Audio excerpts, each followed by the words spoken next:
지금이 11월 5일이거든요. 근데 이제 곧 겨울방학이 다가오죠. 아이들은 그 겨울방학에 대한 기대와 꿈에 부풀어 있고요. 어머님들은 좌절감에 몸부림치고 있는 이런 상황이 오고 있어요. 솔직히 겨울방학이 되면 윈터스쿨을 보내달라는 아이들도 있고 또 윈터스쿨을 보내고 싶다는 학부모님들도 오세요. 윈터스쿨이라는 게 원래는 처음에 어떻게 나왔냐면 재수종합학원에서 지금 11월 한 15일경 정도 되면 사실상은 수능이 끝나기 때문에 12월 그리고 1월 중순까지 재수생 애들이 아직 다 안 들어와요. 비수기 때 윈터스쿨이라는 걸 깔아서 기숙사 형태로 되어 있는 학원에서 이 시설을 놀리면은 마이너스잖아요. 여기다가 재학생들 그러니까 고등학교 2학년, 1학년, 중3 아이들을 불러들여서 고등부 강의를 깔고 진행을 합니다. 근데 여기서 좀 알아두셔야 되는 게 재종반 강사님들이 실력도 있고 또 인맥도 빠방하다 보니까 이때쯤이면 이제 1월 전까지 휴강을 하고 좀 휴식기를 갖는 거죠. 에너지를 많이 쓰고 하니까. 그럼 그 사이에는 누가 껴들어오느냐? 강의력이 있으신 분들도 껴들어오는데 좀 더 하위에 있는 강사님들도 많이 오고 하는데 문제는 각 과목의 메이저 강사님들은 잘 참여를 안 한다는 거죠. 이 윈터 때는 원래는. 시간이 지나니까 일반 학원에서도 윈터스쿨이라는 걸 열고 기숙시설 같은 경우를 증축을 한 경우도 있고 근데 기숙시설이 없으면 그러니까 숙박할 수 있는 시설이 없으면 왔다 갔다 하면서 종합학원처럼 운영을 하는 거죠. 인강업체에서도 독학재수 서비스를 거기다 접목시키기 시작해요. 인강을 듣고 선택식으로 단과 진짜 강의를 듣는 선택식으로 주고 학습 스케줄을 요청한 거에 대해서 관리를 해주는 그러니까 선택의 폭이 되게 많아지다 보니까 굉장히 복잡하고 정신이 하나도 없거든요. 재종반 학원, 고3 대상으로 수능 대비 학원이었던 곳에서 하는 윈터는 뒤에까지 끌고 나가려는 건 목적은 아니에요. 그러니까 현재 되게 잘 가르쳐 주는 게 목적이니까 이것보다는 쭉 끌고 나가는 일반 학원에서 여는 윈터스쿨을 해도 되긴 하는데 수요가 많은 과목은 강사를 구하기가 상대적으로 쉽습니다. 레드오션인 거죠. 수요가 의외로 많지 않거나 그 한 과목 갖고 학원을 설립할 수 없는 경우라면 좋은 강사를 구하기가 상당히 어렵죠. 대표적인 과목 중에는 사회하고 과학 과목이 있을 거예요. 이제 종합적으로 반을 운영하거나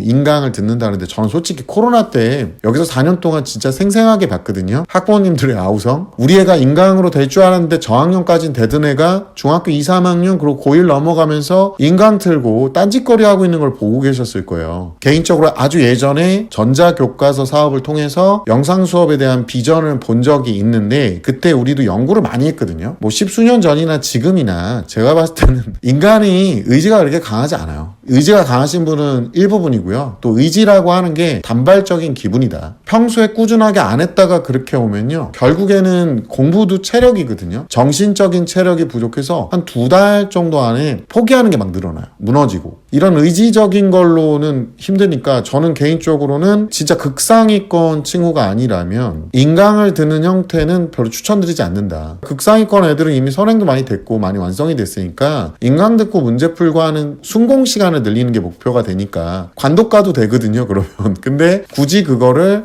이제 자는 시간도 아깝다 그러면은 거기다 돈 내고 가시면 되는 문제고 보통은 이런 거를 고민하는 경우라면 이제 공부를 막 시작하거나 어정쩡하게 공부를 했다가 이제 좀 각 잡고 해볼까? 라는 경우거나 아니면 학부모님이 집에서 보다가 저 새끼 좀 치워봐 이런 분위기가 됐을 때 보통은 보내니까 이거를 보내려고 하거나 가려고 하는 친구들이 목적으로 잡는 게 뭐냐면 학습 습관인 거죠. 근데 습관은 다시 한번 말씀드리지만 그러니까 이런 한 달짜리 2달짜리 프로그램이 그렇다고 해서 학습 습관이 잡혀온다는 보장은 없다. 이렇게 생각하시면 됩니다. 개인적으로는 윈터스쿨에 대해서는 저는 부정적인 의견을 내고 있는 거고요. 공부는 의지로 하는 게 아니라 유지하는 겁니다. 상위권에 있는 중3 친구들, 지금 이제 고1로 넘어가는 친구들은 저는 윈터스쿨을 추천드리진 않아요. 그러니까 윈터스쿨을 추천드리지 않는 이유가 그냥 일반 학원 프로그램들을 가셨으면 좋겠어요. 왜냐면 중3 아이들이 아무리 상위권이라고 해도 고1로 넘어갔을 때 경기 형태가 달라집니다. 입시가 달라져서 이렇게 아무 생각 없이 본인의 주변 아이들을 볼 수 없는 곳으로 가면 안 되고요. 주변에 있는 학원에서 세팅을 잡는 게 맞다. 그래야 주변도 보고 비교도 가능하고 본인 학교의 기출 유형에 맞춰서 연습시킬 수도 있다라는 부분이고요. 단발적인 프로그램이 아니라 그 이후에도 계속 끌고 가는 프로그램으로 짤 가능성이 높아져서 제가 이렇게 추천을 드립니다. 생각을 해보세요. 어떤 학원에서 그렇게 종합적으로 강사를 잘 모을 수 있을까요? 그럼 전문 학원은 왜 있을까요? 보통 보내시는 학부모님들 입장에서 보면 스케줄을 짜야 되는데 그것도 테트리스 하기 너무 힘들거든요. 차곡차곡 쌓아서 테트리스처럼 해야 되는데 그게 너무 힘드니까 또 학원까지 보내고 왔다 갔다 하는 거에서 실갱이 돼요. 그러니까 이렇게 중하위권 친구들 같은 경우는 안타깝지만 학습 습관 잡히지 않아서 애초에 거기다 박아 넣어 놓으면 뭐라도 하지 않느냐 이렇게 생각하시는 거니까 그런 분들이라면 당연히 추천을 드리지만 그게 아니고 이제 중위권 정도에서 상위권 사이에 있는 친구라면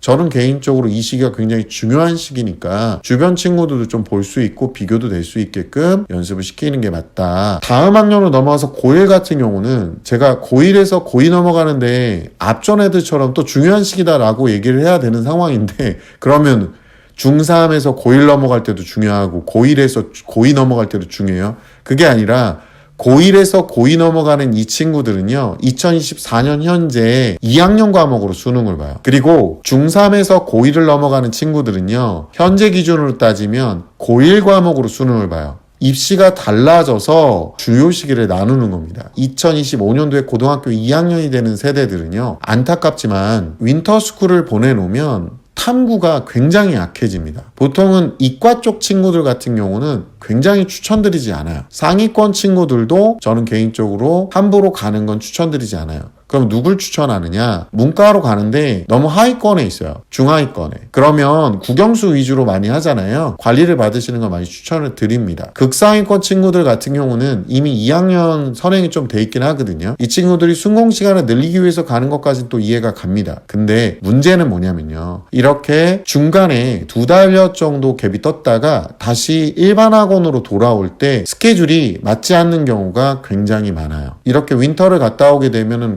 국어, 영어, 수학 그중에 한두 과목 정도만 올인해서 오는 경우가 굉장히 많기 때문에 학부모님들이 좀 괴롭더라도 스케줄을 잘 짜서요 일반 학원을 보내시는 걸 많이 추천을 드립니다. 학습 습관이 안 잡혀 있어서 컨트롤하기 너무 힘든 경우라면 학습을 목적으로 한다면 보내는 것도 이해는 간다. 하지만 그렇다고 해서 학습 습관이 잡혀온다는 보장은 없다. 이렇게 생각하시면 됩니다. 단발적인 공부 습관 연습이라면 관리형 독서실이나 일반 학원에서도 분명히 가능한 부분이 있다라는 부분이고요. 이런 친구들한테는 조금 더 나을 수 있지 않은가 하는 부분은 뭐냐면 학습 습관이 잡히지 않은 학생들, 집에서 관리조차 어려운 학생들 같은 경우는 이렇게 보내는 게 학부모님들의 심리적인 부분에 안정을 찾아올 수 있다. 이렇게 얘기를 합니다. 그래서 윈터까지 보내려는 그 심리는 이해가 가거든요. 저 화상들 맨날 앉아서 핸드폰이나 쳐다보고 앉아있고 공부하라 그러면 네 이러고 딴짓거리나 하고 있으니 이렇게 집중적으로 집어넣어서 공부를 시키겠다라는 거는 저도 이해는 가는데 이 비용이면 저는 개인적으로 좀 연속적으로 투자를 하시는 게 훨씬 더 낫다.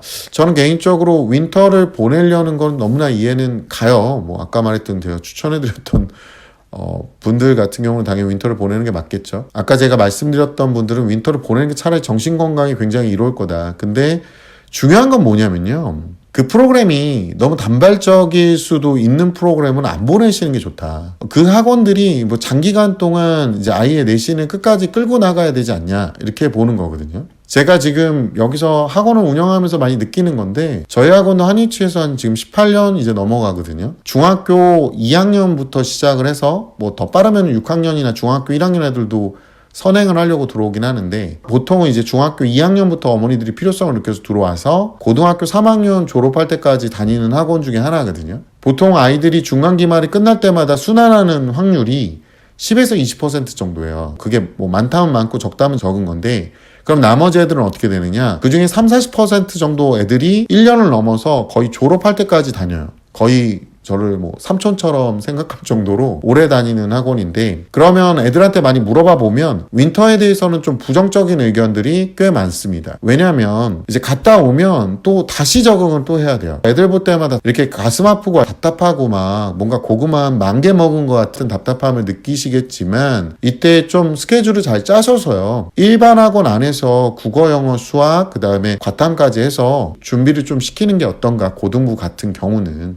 전 이렇게 생각을 해요. 그리고 제가 이렇게 부정적인 의견을 내는 이유는 뭐 제가 눈으로 본 것도 있지만, 공부는요, 제가 개인적으로 말씀드리지만 뭐 학부모님들마다 학생들마다 눈높이가 다르겠죠? 다르지만 어떤 학습에서 남들이 볼만한 정도의 성적이 나오는 애들의 핵심은 뭐냐면 대부분 다 의지가 아닙니다. 의지보다 중요한 건 유지였던 거예요. 그래서 제가 항상 학부모님들한테 얘기하는 게 유지를 할 수 있는 세팅이 더 중요하다라고 말씀드립니다. 그게 아이의 의욕이 유지가 안 되는 경우라면, 또는 가서 완전히 가기 싫은데 끌고 가가지고 애가 막 난리 피다가 중간에 삐져나온다든가, 처음에는 가고 싶다고 막 와요. 그때는 의지가 나오니까. 근데 저는 의지를 되게 감정적인 거라고 봐요. 그런 감정 기복이 없더라도 유지할 수 있게끔 세팅하시는 게 어떤가, 저는 이렇게 추천을 드립니다. 그래서 항상 제가 강조드려요. 이건 예전 영상에서 강조드렸는데 의지보다 중요한 건 유지입니다.